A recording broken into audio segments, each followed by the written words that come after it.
बिस्मिल्लाहिर्रहमानिर्रहीम, अस्सलाम वालेकुम नाज़रीन। प्रोग्राम क्रॉसिंग लाइन्स में खुशामदीद। मैं हूँ यासिर रशीद। नाज़रीन, अमरीका और ईरान के दरमियान जारी हमलों में मुख्तसर वक्फे के बाद हालात एक बार फिर कशीदा हो चुके हैं। अमरीकी फौज ने यह दावा किया है कि ईरान ने मंगल और बुध की दरमियानी शब अमरीकी अफवाज को निशाना बनाने के लिए मुतादिद बैलिस्टिक मिसाइल दागे, लेकिन ये तमाम मिसाइल फजा में ही तबाह कर दिए गए। ये पेशरफ्त एक ऐसे वक्त पे सामने आई जब दोनों ममालिक के दरमियान चंद रोज से हमलों में कमी देखी जा रही थी और सिफारती सतह पे मुमकिन मुज़ाकरात की बातें की जा रही थी, लेकिन ताज़ा कार्रवाई ने उस तासुर को कमजोर किया है कि ईरान या अमरीका फौरी मफाहमत चाहते हैं। दूसरी जानिब अमरीका और सऊदी अरब ने मुश्तरका तौर पर इराक में ईरान के हिमायत याफ्ता गिरोहों के खिलाफ कार्रवाइयां की, जिन्हें अमरीकी हुकाम ने गुज़श्ता 72 घंटों के दौरान किए गए 30 से ज़ायद ड्रोन हमलों का जवाब करार दिया।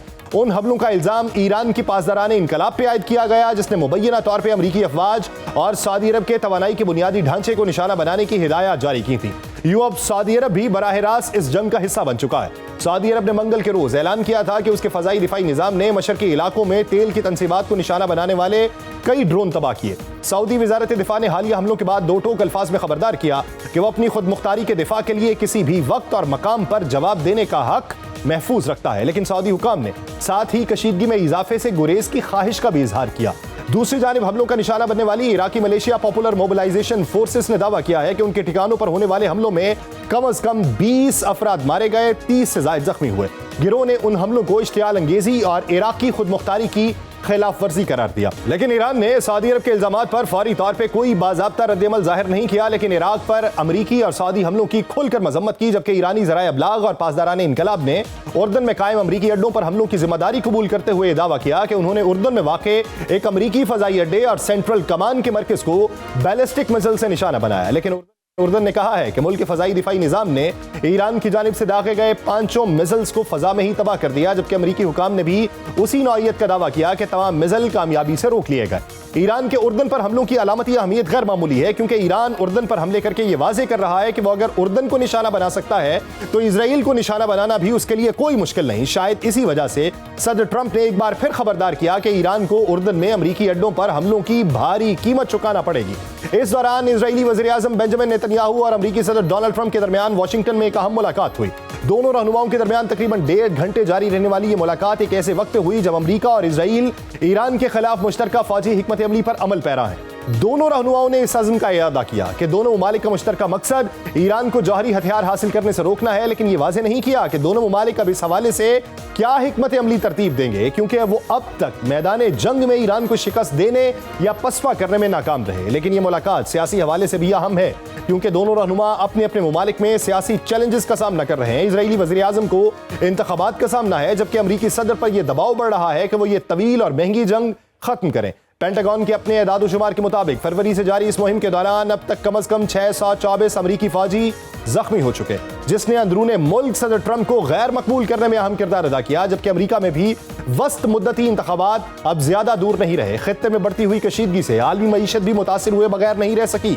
बुध के रोज आलमी मंडी में तेल की कीमतों में नुमाया इजाफा रिकॉर्ड किया गया, जहां ब्रेंट खाम तेल की कीमत में $3 से जायद इजाफा होकर $87 फी बैरल तक कीमत पहुंच चुकी है। तज्जियाकारों के मुताबिक आबनाए हरमुज की सूरत हाल इस हवाले से खास तौर पर अहम है, क्योंकि ये आलमी तरसील की तेल का एक अहम रास्ता है, और अगर इस इलाके में कशीदगी मजीद बढ़ी तो उसके असरात आलमी तवानाई की फराहमी और कीमतों पर मजीद शिद्दत से पड़ेंगे। इस पूरे मंजरनामे में ईरान की पासदाराने इनकलाब की बहरिया ने यह दावा किया कि उन्होंने 3 ऑयल टैंकर्स को रोका जो मुबैना तौर पर गैर कानूनी रास्ते पर सफर कर रहे थे। उस दावे की आजादाना तस्दीक नहीं हो सकी, लेकिन खित्ते में बहरी सलामती के हवाले से खदशात मजीद बढ़ चुके हैं। यूं इस वक्त अमरीका, ईरान, सऊदी अरब, इजराइल और इराक समेत खलीज के तकरीबन तमाम ममालिक ही हालिया कशीदगी में बराह रास्त या बिलवास्ता तौर पर शरीक हो चुके हैं, और हर नई पेशरफ्त गैर यकीनी में इजाफा कर रही है, क्योंकि इतलात हैं कि ईरान ने ओमान की जानिब से पेश करदा मुश्तरका इलाकाई इंतजाम की तजवीज़ को मुस्तरद करते हुए वाज़ेह किया कि वो इस अहम आबी गुजरगाह पर किसी तीसरे फरीक की शमूलियत कबूल नहीं करेगा।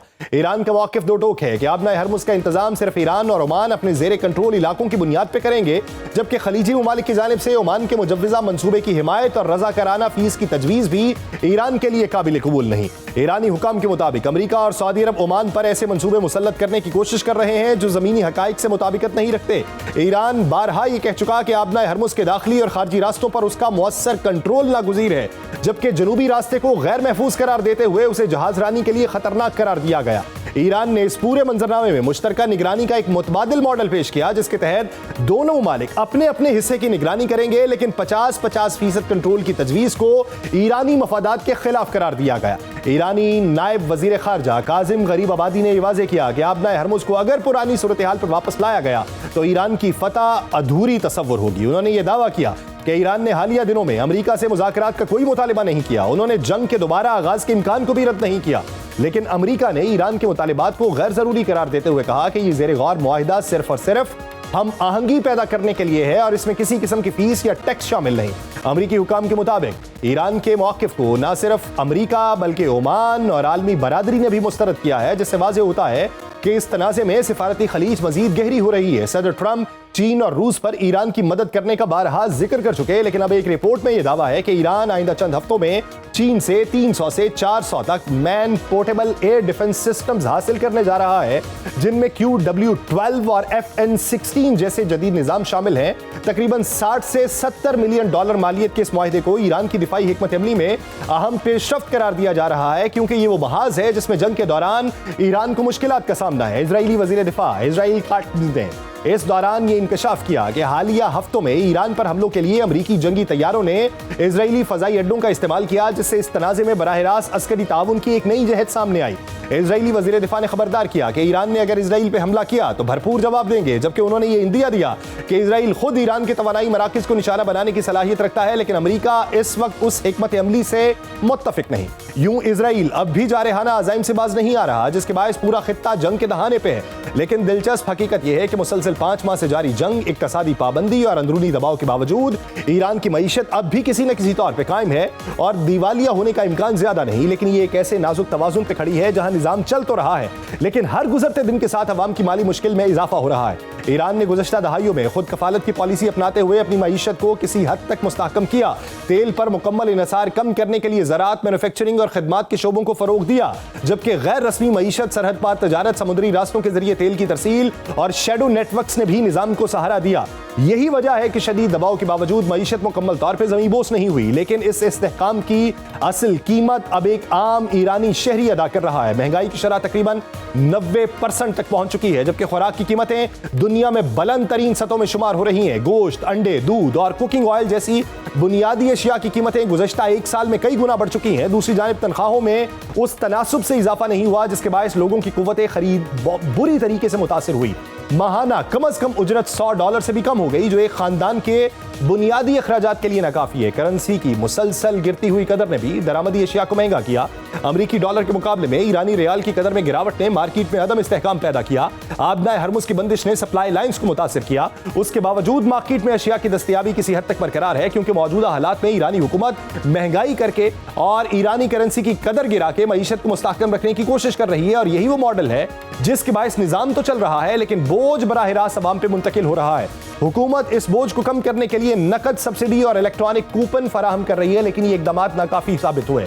दूसरी जानिब जंग के असरात सिर्फ मईशत तक महदूद नहीं रहे, बल्कि बुनियादी शहरी ढांचे को भी शदीद नुकसान पहुंचा। हालिया अमरीकी बमबारी में 12 पुल और 2 सुरंगें तबाह हुई, जबकि कुदरती गैस और बिजली की पैदावार को धचका पहुंचा, जिसके बाद सनती शोबे को हफ्ते में 2 दिन की लोड शेडिंग का सामना है। मौजूदा जंगी हालात में यह भी ईरानी हुकूमत की एक बड़ी कामयाबी है, लेकिन हकीकत यह है कि ईरान की सनती पैदावार मुतासिर हुई, जिसका असर रोजगार पर पड़ा। ईरान के मौजूदा इक्तसादी बहरान की एक और अहम वजह अंदरूनी बदउनवानी और इदारा जाती कमजोरी भी है। एक हालिया रिपोर्ट से मसले की संगीनी का अंदाजा होता है। हुकाम के मुताबिक पाबंदियों के दौरान तेल और दीगर मसनूआत की फरोख्त से हासिल होने वाली $11 अरब की रकम मुल्क वापस नहीं लाई गई, जिसके बायस मालियाती निजाम पर दबाव मजीद बढ़ा। इन हालात में जंग ने आम ईरानी शहरियों की मुश्किलात में गैर मामूली इजाफा किया और अंदाजों के मुताबिक इस वक्त मुल्क की तकरीबन 70% आबादी गुर्बत या उसके करीब जिंदगी गुजार रही है। एक रिपोर्ट ये बताती है कि ईरानी शहरियों के लिए रोजमर्रा की बुनियादी जरूरियात पूरी करना मुश्किल है। मुस्तकबिल में अगर महंगाई कम हुई या मईशत में कुछ बेहतरी आई तो मईशत को मुस्तहकम होने में कई साल लग जाएंगे। ईरान और अमेरिका अब भी सिफारतकारी का दरवाजा खुला रखे हुए हैं। हालिया हमलों के बावजूद दोनों ममालिक के दरमियान साजिशों के जरिए पैगामात का तबादला जारी है, लेकिन हकीकत यह है कि कशीदगी अब आबनाए हरमुज से निकलकर बहरा अहमर और बहरा कैस्पियन तक फैल चुकी है। यूं अब ये जरूरी हो चुका कि दोनों ममालिक फौरी तौर पर मुज़ाकरात की मेज पर वापस आएं और सिफारतकारी को एक और मौका दें। इस दौरान साबिक शाही ईरान के बेटे रजा पहलवी ने खुद को ईरान की मौजूदा रजीम के मुतबादिल के तौर पर पेश करने की नाकाम कोशिश की और वक्ती तौर पर आलमी सतह पर तवज्जो हासिल करने में भी कामयाब रहे, लेकिन वो अपना ये तासुर ज्यादा देर तक बरकरार नहीं रख सके। उन्होंने बैरून मुल्क सरगर्म मुहिम चलाई, तकारीर की, हिमायत हासिल करने की कोशिश की, लेकिन उन्हें ना अमेरिका की वाज़ेह हिमायत हासिल हुई, ना ही वो ईरान के अंदर कोई मुनज़्ज़म अवामी तहरीक चलाने में कामयाब हो सके। हालिया कशीदगी के दौरान अमेरिका की पॉलिसी भी मुसलसल तब्दीली के अमल से दोचार रही। एक तरफ तो अमेरिकी क़यादत जारहाना बयानात देने के अलावा ईरान पर हमले करती रही, दूसरी जानिब हालिया मुआहदों में ईरान की खुद मुख्तारी को तस्लीम करते हुए रजीम की तब्दीली से गुरेज किया, जिसके बायस ना सिर्फ रजा पहलवी की पॉलिटिकल पोजीशन कमजोर हुई बल्कि अपोजिशन की मजमूई साख पर भी सवालात उठने लगे। रजा पहलवी के अपने हामियों में भी इस वक्त मायूसी देखी जा रही है, क्योंकि वो अपोजिशन को मुत्तहिद करने और वाज़े और दो टोक मौक़िफ़ अपनाने में नाकाम रहे। ईरानी हुकूमत की मरबूत हिकमत अमली के बायस भी एक मुनज़्ज़म मुतबादिल क़यादत उभरने के इम्कानात महदूद हो चुके हैं। यही वजह है कि अगरचे बैरूनी दुनिया में रजीम की तब्दीली की बात होती रही, लेकिन जमीनी हकीकत यह है कि मौजूदा हुकूमत अब भी बरकरार है और बाज़ तज्ज़ियाकारों के मुताबिक उसने अपनी गिरफ्त मजीद मजबूत की।